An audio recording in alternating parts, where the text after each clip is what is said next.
Ali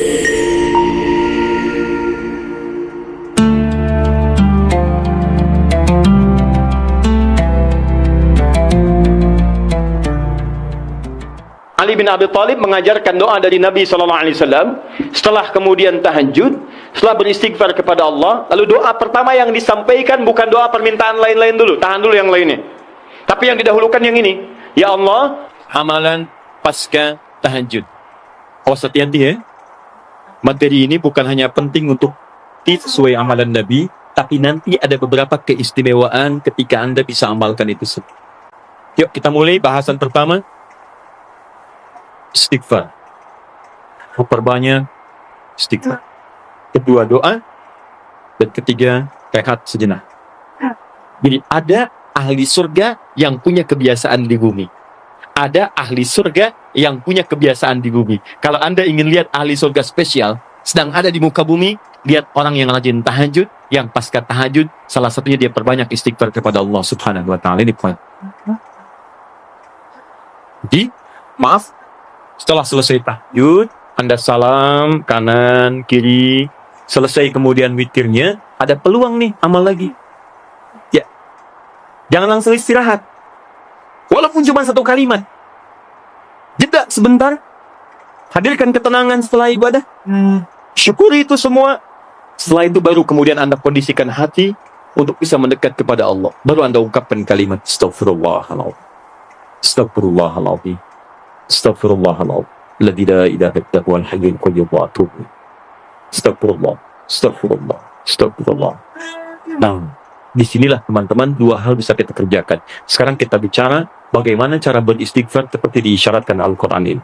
Kita ambil bagian pertama. Satu, awas hati-hati, karena ini peluang diampuni dosa cukup besar di sini. Dan seketika Allah yang mengampuni. Seketika Allah langsung yang mengampuni.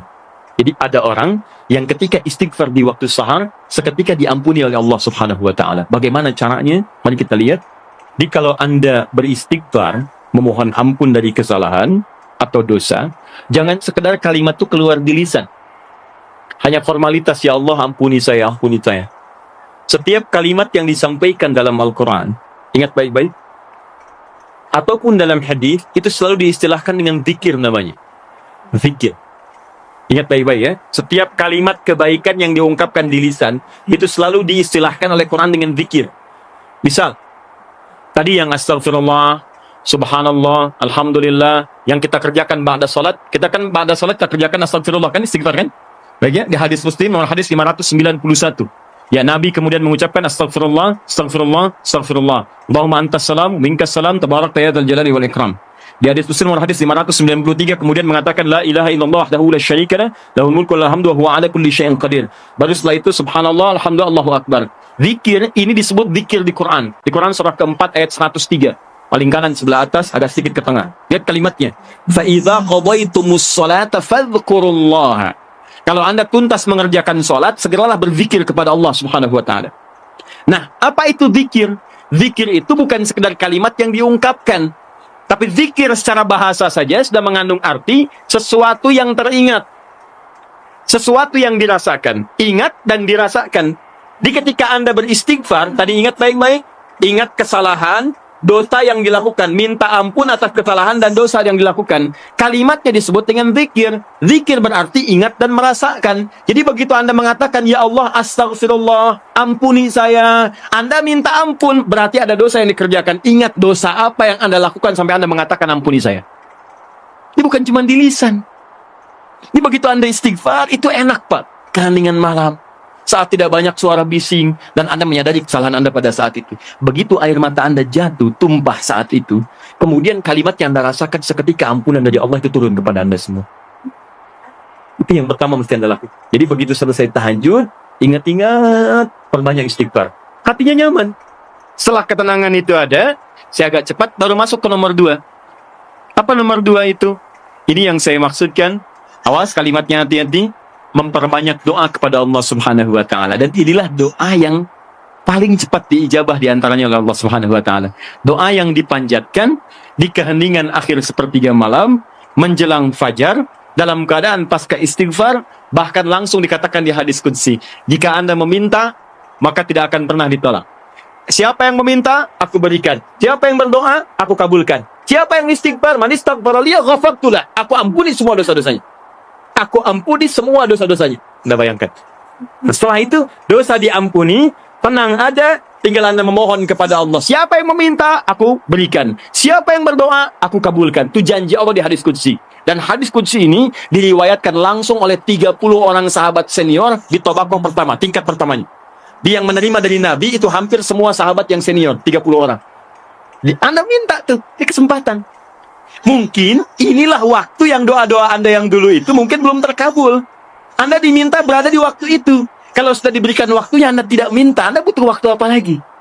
Ayo, yang katanya mohon kepada Allah minta keturunan terbaik, rizki terbaik, pasangan terbaik, ya perilaku yang baik, waktu ini.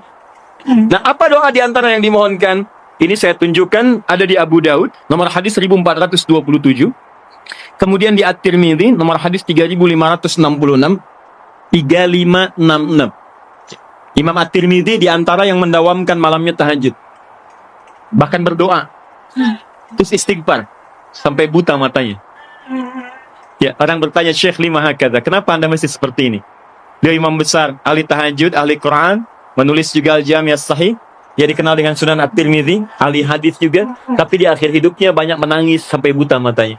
Ditanya kenapa sampai begini, kata beliau, saya khawatir dan takut ketika diwafatkan dan menghadap kepada Allah belum cukup bekal saya dipandang oleh Allah Subhanahu wa Ta'ala. Ada seorang imam sampai menangis mata buta. Ditanya kenapa, takut saat pulang bekalnya belum cukup.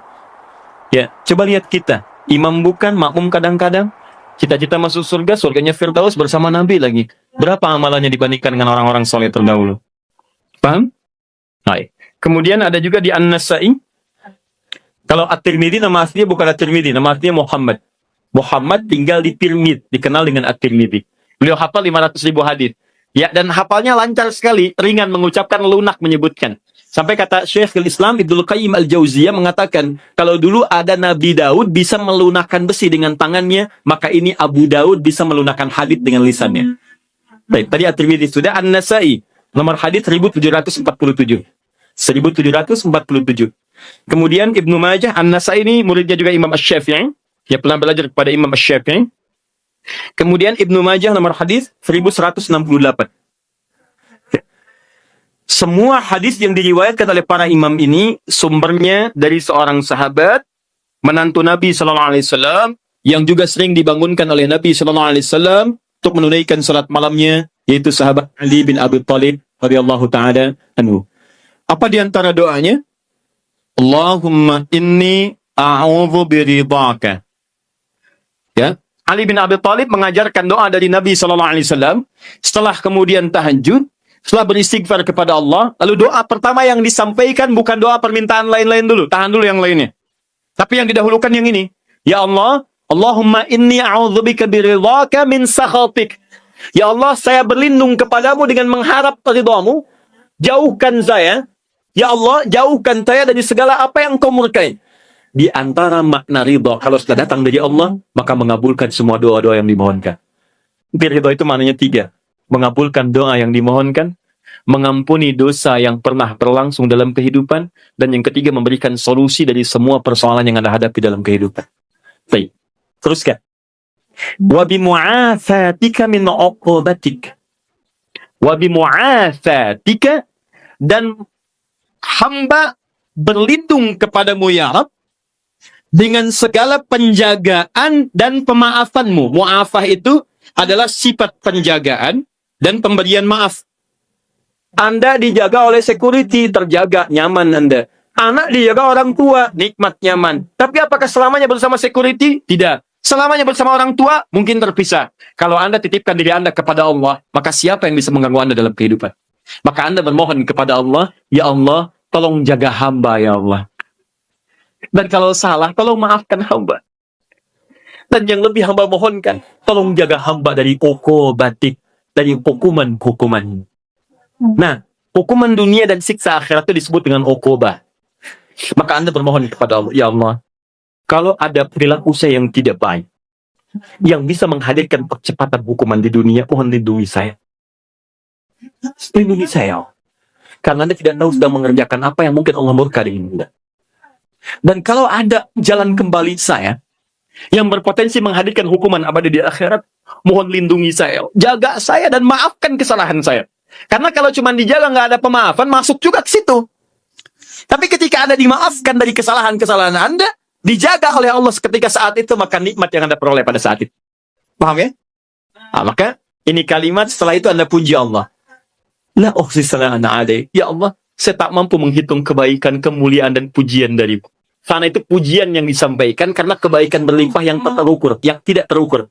Seakan-akan Anda katakan, ya Allah, Engkau sudah banyak berbuat baik kepada saya, ya Allah. Saya nggak bisa ngitung, ya Allah. Saya nggak bisa ngitung. Anta kama aslaita ala nafsik. Hitungannya sesuai dengan apa yang kau hitung saja. Saya tak mampu menghitung. Tapi mohon ya Allah, di balik segala kebaikan yang tak terhitung itu, saya minta kepadamu ya Allah, tolong jaga saya ya Allah dari segala hukumanmu, dan tolong ridhoi saya dan jaga saya ya Allah dari segala hal-hal yang mengundang murka-Mu. Itu yang paling indah.